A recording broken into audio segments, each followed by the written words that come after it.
everyone. Welcome to the show. Today we have an amazing guest, Sarah Clatterbuck.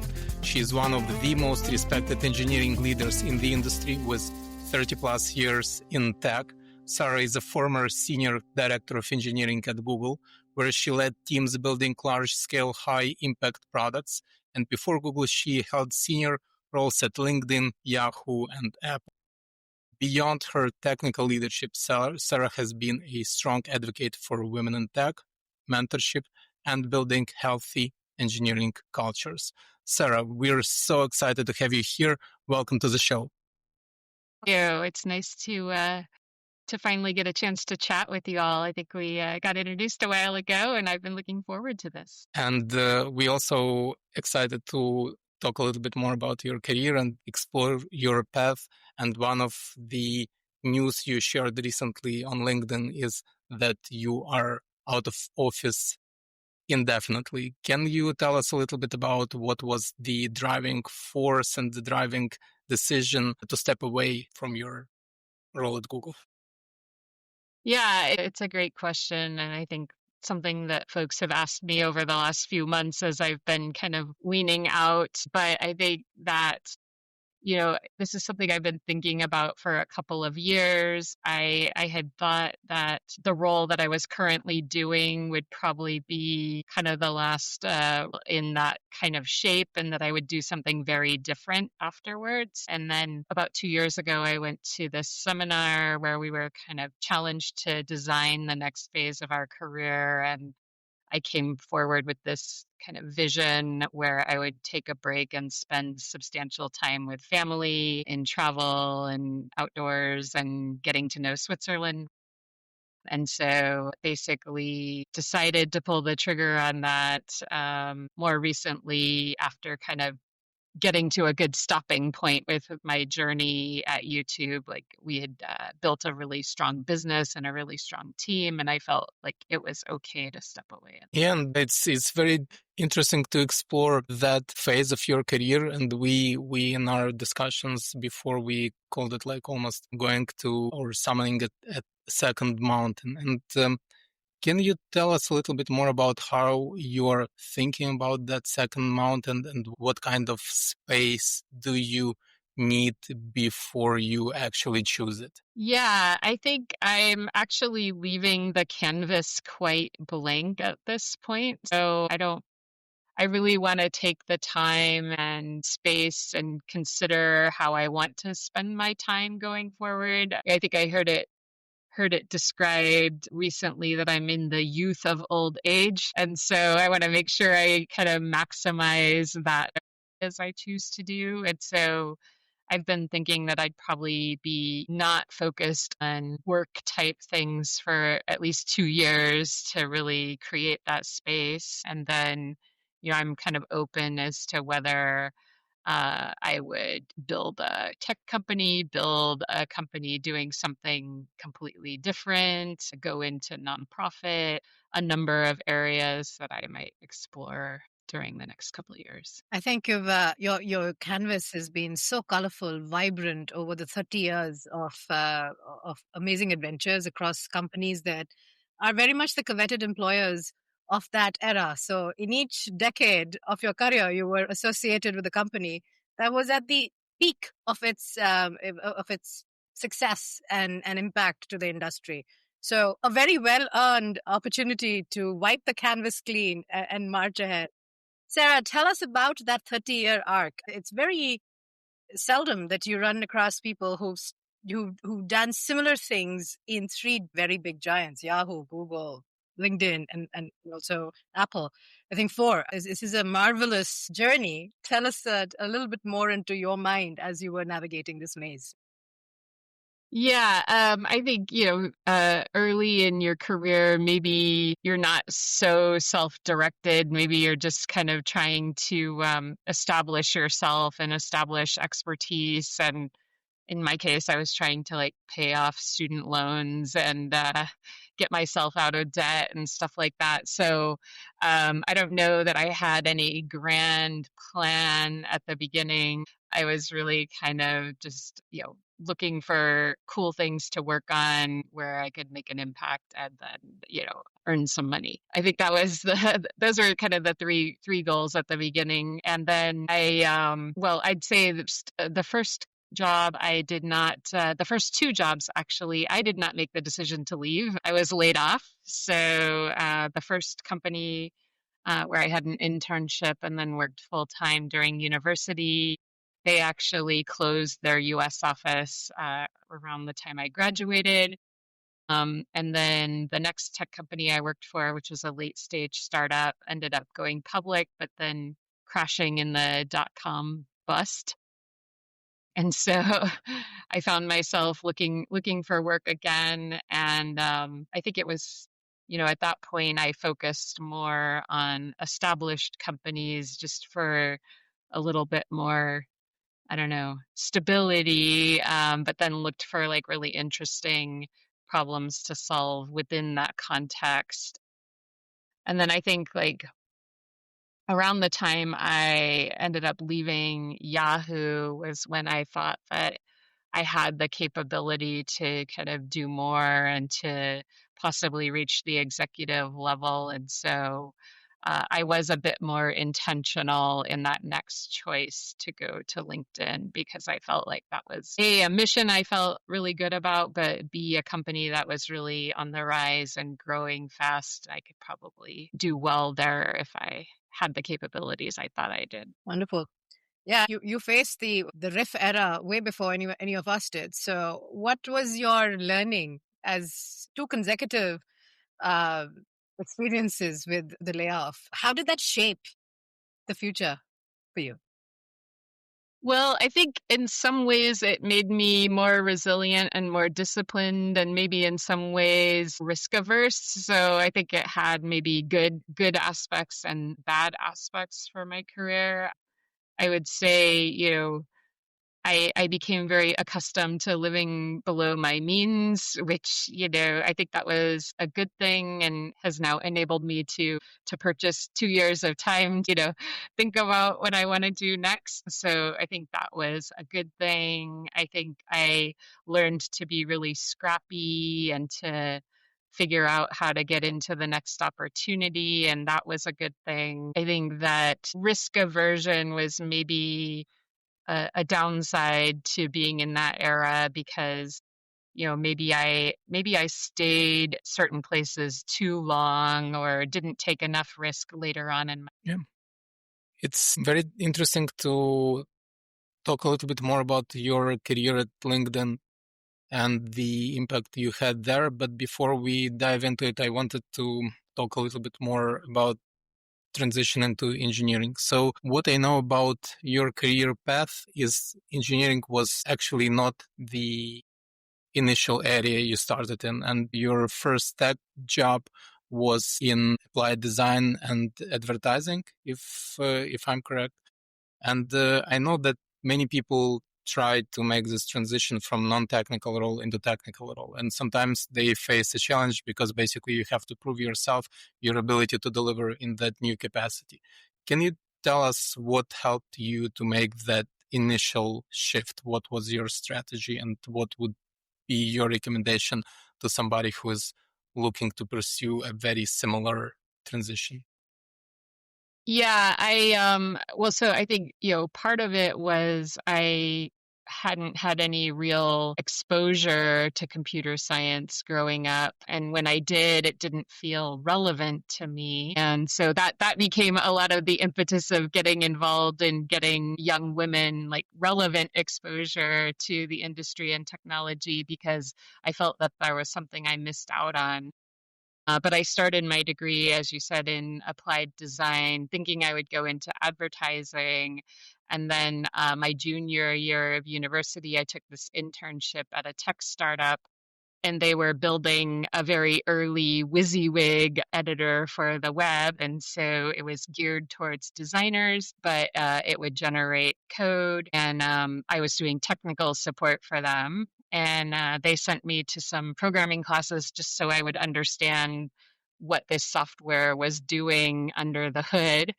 And that's where I kind of fell in love with programming. And I think I'd already kind of decided, hey, this internet thing's going to be something interesting around that time. Yeah, I was kind of thinking about getting more that direction, even through the design lens. But then as I kind of got more interested in programming, I decided to pivot that way. I think I got maybe a little bit lucky in that, the internet was taking off and everyone wanted a website and nobody knew how to build them. And then like suddenly I did know how to build them. And so I could just kind of be scrappy and build for different customers, kind of freelance, and then eventually have enough capability to move into a technical role in a tech company. And then it was kind of the dot-com boom, and so at that point nobody questioned my credentials. They were just kind of like, oh, you're a warm body and you can write code, cool, come on. But I think later though I realized that I had definitely some theory gap that needed filling in. And so I did spend some time going back and doing some foundational courses, and then also did my master's degree while I was working. So I did kind of come at the education later just to feel more secure in what I was doing. I think your career path is so amazing, and I really want to explore it a little bit more. So you started at LinkedIn as a web developer. Is this correct? Yeah. Yeah, we had a very like front end focused engineering team at the time, and that's what I went to do as an individual contributor. Actually, like when I joined LinkedIn, they said, "Well, we don't have any management roles available right now, but come over and we'll see what would happen." And so I went, prepared to do a lot of hands-on work, and then I showed up and they were like, "Oh, here's your first team of 4 and 11 more are coming, in a few weeks." And so my hands-on career at LinkedIn didn't last all that long, but I tried to enjoy it while it lasted. So starting from web developer in less than 2 years, you got promoted to director of engineering and then to senior director, and you ended up managing over 100 engineers. Can you tell us a little bit about that path of growth and potentially upskilling or reskilling in that phase? Was it difficult? Like mentally, was it difficult in terms of learning new skills? Yeah, I think I had mentioned as I was leaving Yahoo, I felt like I could do more, probably from a leadership perspective. So I think in that sense, it was sort of natural, the progression. I mentioned when I first showed up, there were suddenly a bunch of people that needed managing. And, the company was growing so quickly, and the amount of folks in the engineering team that had management experience was extremely limited. So a lot of people were sort of, we said battlefield promoted. And so I was one of the few that actually had some experience as a manager. And so I think that naturally allowed me to stand out.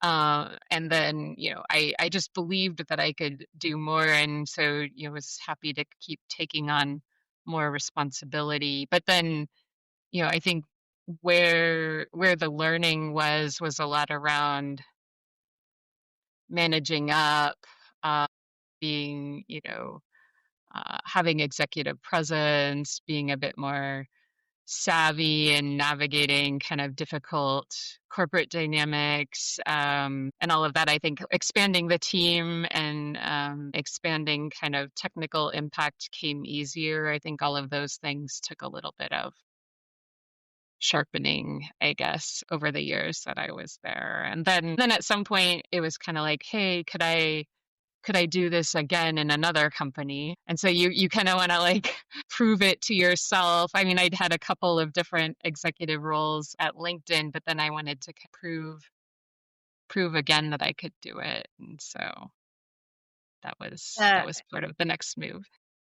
That's interesting to hear. I was reading somewhere that in executive circles, when you enter, everybody tells you, oh, you'll have to be juggling 5 balls at a given time. And then 5 becomes 10 from director to senior director. As you grow, you're juggling those 10 balls and there are pitchforks coming at you. And some of those pitchforks you can't even see coming.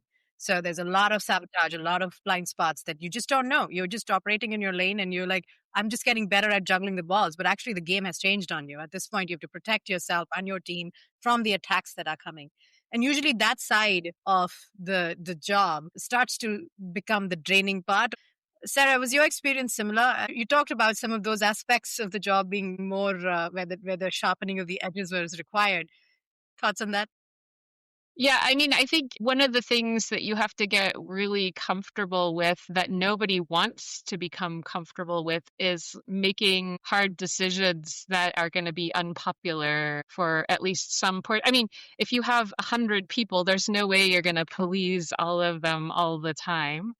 Right. And so you have to get comfortable with just making decisions that you think are in the best interests of, the company first, the team second, self third, then hope that everything kind of works out. But a lot of times when you make those decisions, you take a lot of hits from your team, right? If they don't necessarily agree with you or from your peers. And so I think those are the kind of more challenging aspects, but you have to be comfortable making unpopular decisions or you won't survive as I'm an curious executive. if you had any practices, mentors, coaches who helped you in grooming that side of your personality. Yes. So one of the really cool things I think that LinkedIn did early on was kind of recognize that building a leadership team was super important. And so there were a number of executive coaches that were kind of retained by the company, some that worked with the leadership at large, like Fred Kaufman, and then some that were, just coaches for individuals. So I worked with some coaches named Judith and Jim, and they were amazing. And I think that the company recognized up and coming talent, and so even at the sort of senior manager level, assigned certain folks coaches to up level their capabilities. All right, Sarah, you used the word leaning out almost 2 minutes into the podcast. Just recently, Sheryl Sandberg has talked about it, right? The woman who made lean in the buzzword. I mean, we know the phrase from her. She actually went on media and said women are leaning out. And I have been observing that too. I've shared it with the Gore. I think we reach a certain point where the circus is not worth it. This is a pivotal moment. I'm seeing a lot of women taking career breaks and going down the path of saying, well, I just need a couple of years to figure it out and come back with a fresh mind. What do you think is driving this impetus? It's a trend. How do we explain it as engineers? Yeah, I do see the trend. I don't think it's exclusively women, but I don't know. Maybe there's something about being a woman of a certain age, and you're kind of like, okay, I'm just going to make my own decisions. I don't care what people think anymore. And so maybe that's like a generational thing going on. I don't know. I don't want to fully try to debug it, but I also think that there's a growing sense that corporate life could be so much more than it is, and that maybe women didn't design the original corporate life. We broke into it, and maybe we're kind of realizing, hey, we could go and design the thing that we would want it to be, and maybe there's something there. That's inspiring. It's a refreshing thought, definitely to ponder more upon. Similar lines, at some point you decided to intentionally leave Silicon Valley and move to Zurich.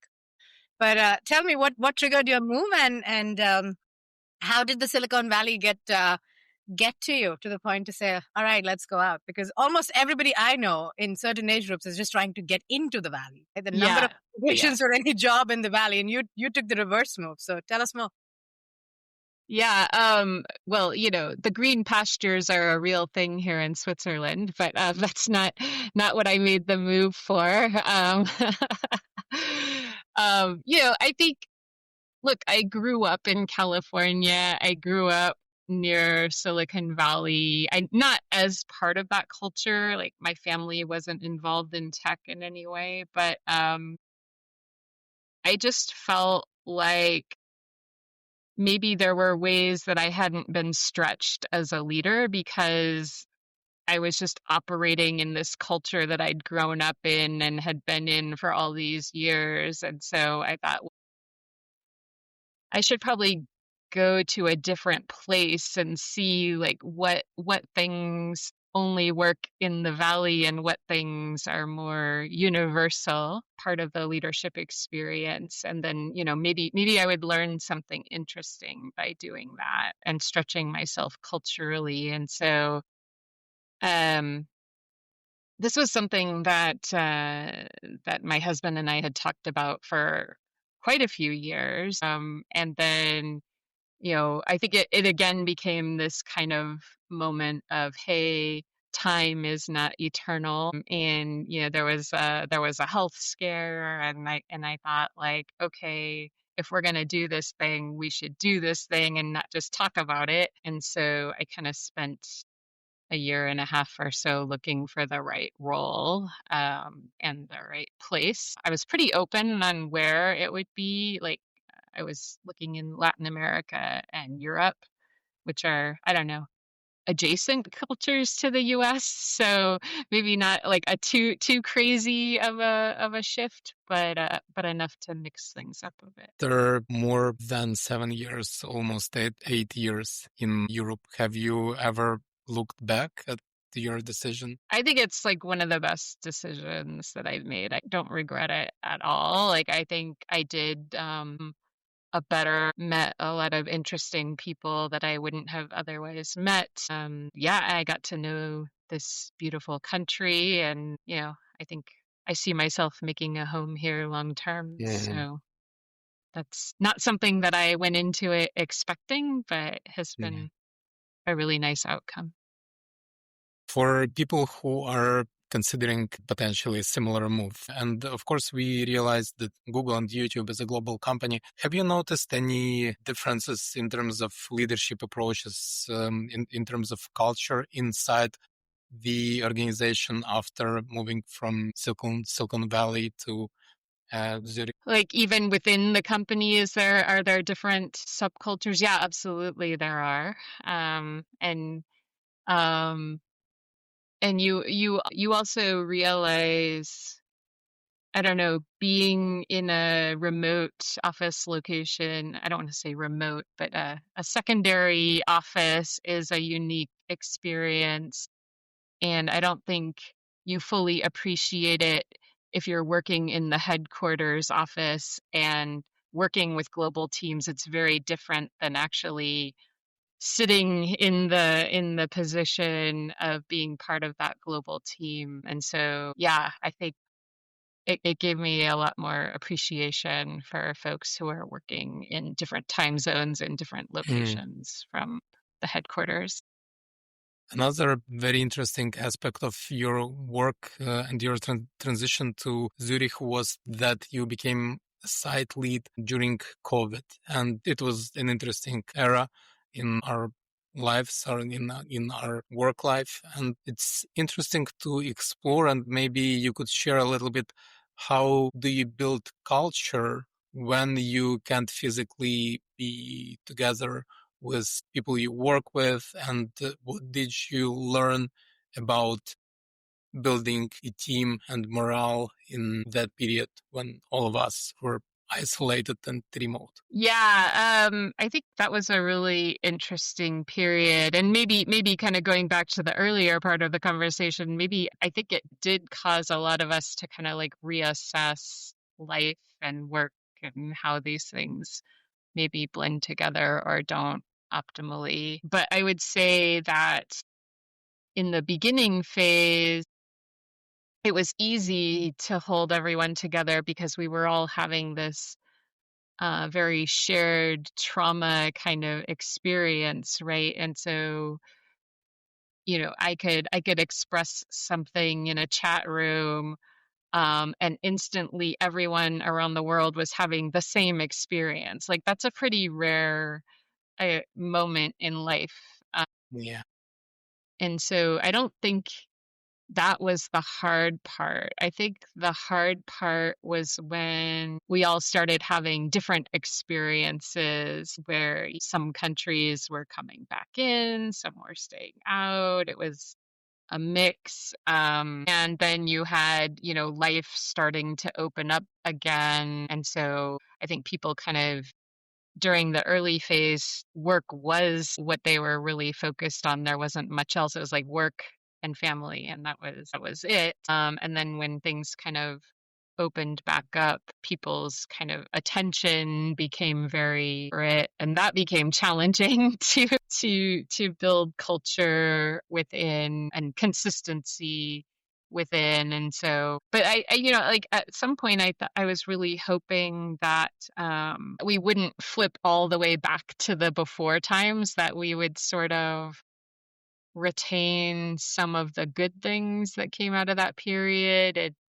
And maybe we wouldn't always get on a plane as our first action when we needed to meet with colleagues. Like maybe we could do less of that. But no, we went all the way back to, I mean, other than like some flexible working and hybrid working, we pretty much went fully back to the before times. I'd argue, Sarah, that I think we've swung the pendulum in the opposite direction and quite to the extreme at this point. You said you were visiting the Valley and you probably caught a pulse of it, but it's across companies, across roles, across levels in the organization, where what I'm sensing is your worth is back to being defined by the number of hours you're in the office and the number of projects you're juggling. And I thought very much similar to your hope that we'd bring in some balance. COVID would bring in some balance to remind people of all of this is going to stop. But here we are swinging the pendulum far right, in my opinion. Yeah, and like even life has gone back to full chaos mode. I mean, not just work, right? All of the social events and travel and everything. There's just so many threads to tease out from what you're talking about. But there is a common theme that I'm observing. One is you love to challenge yourself to learn something new. If you're in Yahoo and you're like, I can do something different, let me try what LinkedIn can offer, right? And you're at LinkedIn and you're like, well, can I repeat this in another company? And there comes Google. Or this is how we practice leadership in the Valley, and what would it look like if I had to do this in Zurich?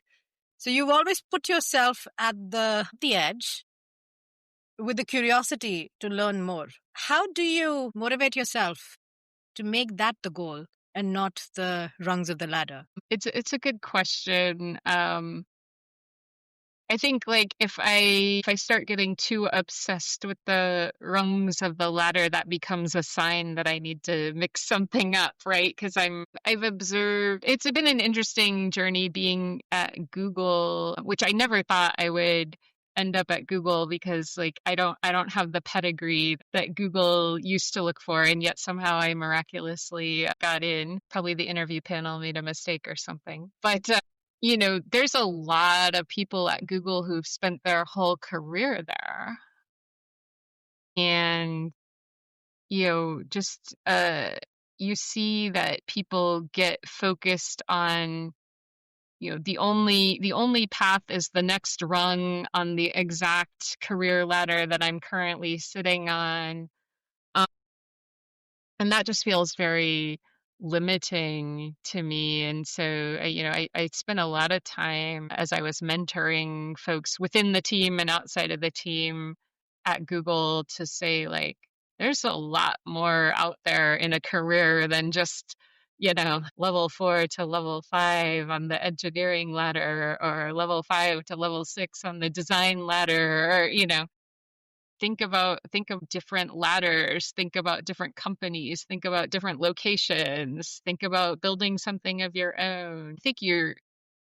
I think it's on one hand extraordinary that a company has been able to like retain that amount of talent for that long. On the other hand, I think it's kind of limiting for folks who are kind of only focused on on that. And so I don't know.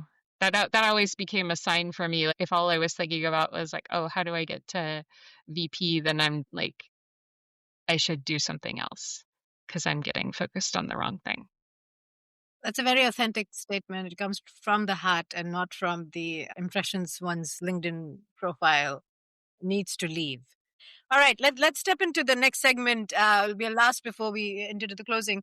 Talking about authentic leadership. As a woman leader and an engineering leader, there are certain labels associated with the senior director position and a VP position. I think it starts at director. I'm facing that right now myself, where there is a certain persona that is expected out of you, which may not be your authentic personality. You may just be the person who loves to be in the weeds with the team and then actually up-level them right in the moment of crisis to understand the purpose of where we are and why we are.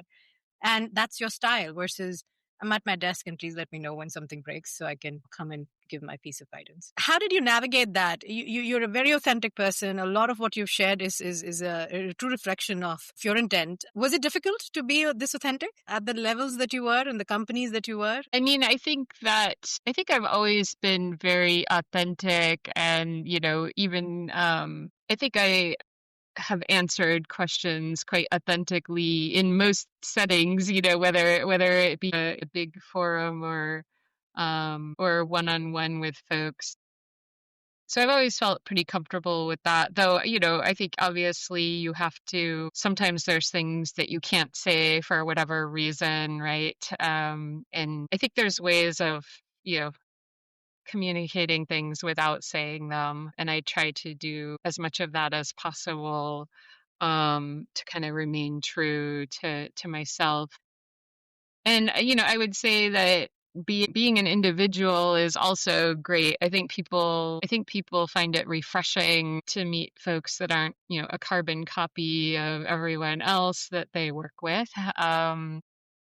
And so I think encourage folks to be uniquely themselves. Now, I think, you can take that too far to where it's like, I treat the office like my living room and I put my stinky feet up on the table and, say things off the top of my head without thinking about them first. Like, I wouldn't encourage folks to kind of operate in that way necessarily. Like, there's still a professionalism that you want to kind of bring, but I think you can be authentic within that. I wanted to double click on the topic of Google bubble and leaving the Google universe. You mentioned people spending their whole career at Google and on LinkedIn. I'm not sure you have the same experience, but on my feed, almost like every day, definitely every week, I see people leaving Google and I see those people spend like 10, 15, sometimes 20, more than 20 years within Google or any other big tech organization. And you mentioned you coached and mentored people to have courage to look outside of that bubble. And now you made a conscious decision to leave that bubble yourself. Can you share with us a little bit how you usually mentor or coach people on leaving that sometimes very comfortable corporate seat and going into an open sea? And has anything changed in your perspective once you made your own move? That's a good question. Look, I don't ever coach anyone to like leave their company necessarily, right? It's more what I really try to encourage folks to do is not limit their outlook in terms of how they're thinking about their career. Because I think, especially big companies that have a lot of interesting projects and a robust career ladder kind of tempt you into only thinking about that, right? And so I would just kind of challenge people to think of growth beyond just that straight up move. So I don't think I would ever, coach folks to leave a role specifically. Generally, my approach is like, starting from what are your values, right? So tell me explicitly what are your values, then tell me what do you want to optimize for in kind of the next stage of your career, and then maybe we'll kind of riff on some different questions kind of starting from those two general categories of things that folks should be thinking about. I don't know if that's kind of answers your question. As for me popping out of the bubble, I mean, I think it was something that I wrestled with for a very long time to get comfortable with it. So I think there was kind of getting comfortable with stepping out when I've never had a gap of more than a month in my and sort of getting away from feeling nervous about that to like getting to a point where I felt that it was a good stopping point, because I did have this responsibility of kind of building a new business and kind of ushering it through its first big stages of growth. And so that's not something that you just walk away from kind of in the messy middle. Like there has to be some kind of threshold that you convince yourself that it's good enough before you do that. So I think it was like a combination of things for me. Yeah, I think Igor has two women who chose to burst the bubble of Google and step on their own terms. And I think that population is growing.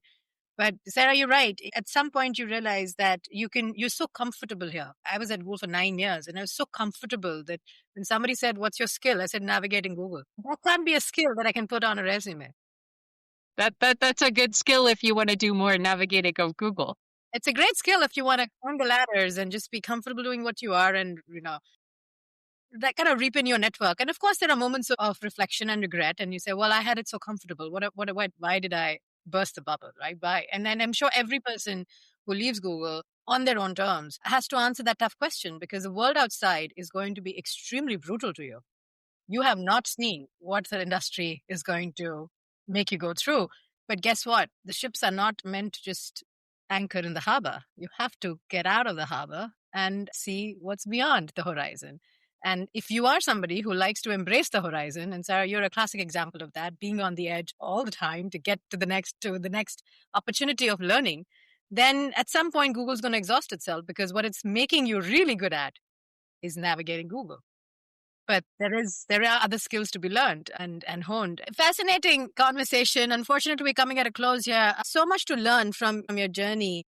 And what I really admire about your journey, Sarah, is that you did climb the ladder, but on your terms, with authenticity and with values always leading your way. And your values of curiosity and learning, if I may label some of those, kept you on that path, which helped you grow and helped you make decisions which you can be proud of as you go into this new horizon, which we wish you all the luck. I'm sure greater good will come to the world by Sarah stepping away from the as I like to call it, the rat race, and doing something more meaningful with her time. In the meanwhile, I know you're a Substacker and post occasionally on LinkedIn. Where should our listeners find you if they want to connect with you and learn more from you? Yeah, I would say follow me on LinkedIn or my Substack. It's Giro di Chatterbox at Substack. And the title is Musings of a Mountain Crazed Techie. So that tells you what I like to do outside of being a techie. All right. Thank you so much for taking the time and talking us through your career, your journey, your values, and just showing us that there are ways to be in the valley or away from the valley and yet make a fantastic career in tech. Thank you so much. Thank you.